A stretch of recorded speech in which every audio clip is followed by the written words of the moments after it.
Joining us once again, this is Greg for Teslafaninsight. As you know, Nvidia just had a monster quarter, and we chose our thumbnail photo today of Elon Musk and Mr. Huang, the CEO of Nvidia, taking delivery on the first of the brand new servers that are now dominating the space. So this is a backup show following up because Elon is very much involved in both the development and use of these servers, and then all about the AI space, and Tesla benefits from that exposure as well. So first, I wanted to thank you for joining us. This is Greg for Teslafaninsight. If this is your first time, welcome. If you're a repeat visitor, welcome back. We also want to thank our Patreon supporters. If you enjoy the show, like better ideas on investing and trading, please join us on Patreon. So today I decided to sort of do a follow-on on our Nvidia discussion because there's a number of sort of data points people use to affect whether or not to invest in different companies. In this case, as you can see, the stock price is doing great. And there are a few points that I wanted to review here. The first is that I was amazed. Right now, if you type in Stanford and Nvidia, there's actually a talk given by the CEO of Nvidia that describes the process of the company being created while he was an undergrad or grad school at Stanford, and then getting VC funding to move the company forward.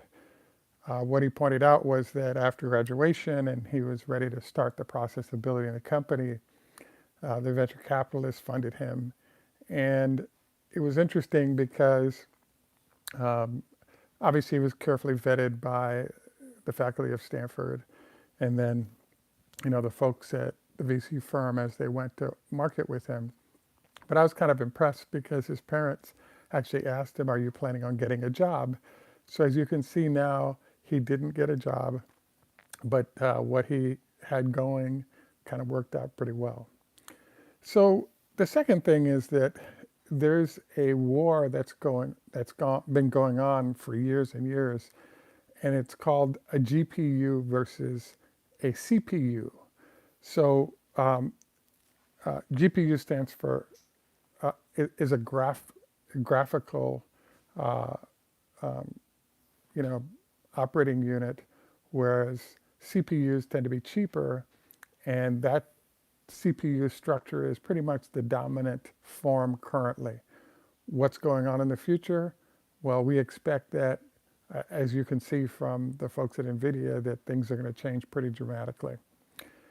The next thing I wanted to review is that there are a lot of numbers that are floating around, but we actually came across an article in Fortune that articulated the fact that right now, there's about 95% market share in the GPU marketplace for the folks at Nvidia, particularly as we go into the AI revolution. Now, I'd have to say that, there's a lot of reasons why this product is great, or this company is great, and its products are great.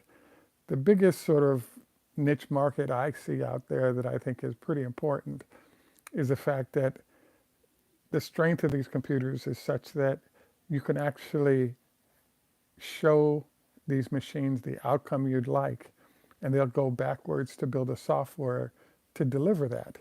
So when I saw this, I was like, okay, I understand why 95% of the entities out there that use servers are going to want and implement this. There are a whole bunch of other reasons why that's the case, but the value proposition for this is such that, there's $1 trillion worth of replacements that need to be done.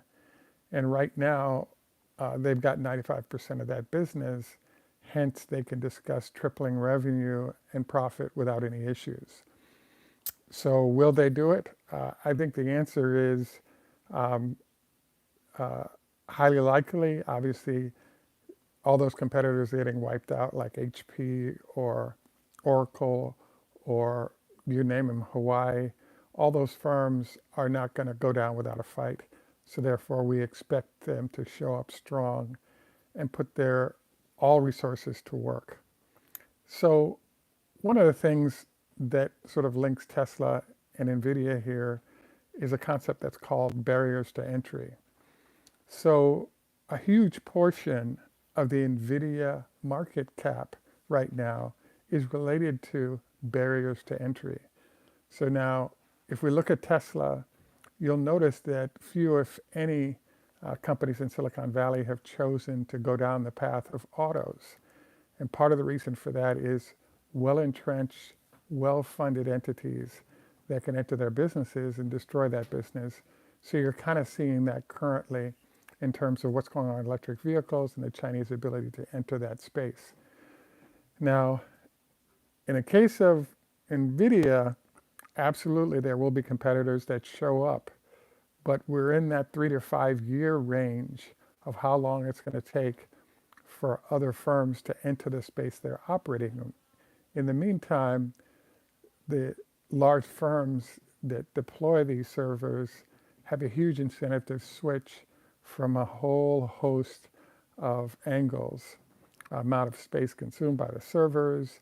If you have a server 1/10 the space, but sort of 10 times the computing power, you now have the issue of that's less to cool, less to store, etc. So I wanted to run this by you because, yes, it's a great company. Um, you know, he kind of, Mr. Huang, Jensen Huang, kind of invented the space he's operating in, and he's been in it since he left graduate school. So his command of it is at the near, mythic level as this comes off the beach. So again, what are my recommendations on this? Well, as you know, uh, the stock price has been doing great. When we recommended back in November, we're in the 230, 240 range. It had popped up to 500-ish and then pulled back. And now we're at 800. And the question mark is, where are we headed? I really think, surprisingly, that because of the market share size they have and the need for entities to enter, that this train is going to keep moving north. And don't be surprised if we see the 1400 to 2000 range. And that's stuff that's been presented by some of the analysts that actually monitor the space. I also recommend, as I said, there's ARM, there's other folks that are doing really great in the space, and it makes a huge difference, and it's worth your time to climb the learning curve on. The other things I wanted to mention about Mr. Huang is that his Silicon Valley credibility and process has been amazing. He donated a large building at Stanford, and obviously adding to the credibility. And another credibility point that he raised during the talk I recommended you check out on the Stanford servers is he pointed out that a friend of his actually developed a mapping product and was trying to sell it. So because he was at Stanford at the same time as Sergey Brin and the other founders of Google, he recommended that they actually buy this company, which they did, and that company became Google Maps. So there's a collaborative process where the billionaires in Silicon Valley kind of work together, many of them Stanford alums, many of them not. But as a result, you're getting great companies produced. And, the fly-by-nightness stuff that can pop up in certain industries, crypto comes to mind. You really don't find that. You just find folks who are doing great work, leaders in the fields that they're operating in, and continue to bring out products that add a lot of value and therefore garner a great deal of market share. So I would say that if you're serious about investing in Nvidia, take some time, just type in Nvidia or Huang Nvidia and then Stanford, and I think you'll get some laughs from the video, and I think you'll enjoy what they have to say. And what he has to say in terms of, he did it before the latest pop-up boom, but this is a 5-year in development product that is superior, and it's going to take a while for folks to compete. The other thing that I keep wondering about is what's going to happen to, large competitors like a Dell, as I said, Cisco. There's, HP's enterprise unit. There's a number of entities that are pretty large, and I just think this spells not doom, but definitely reduced sales over time.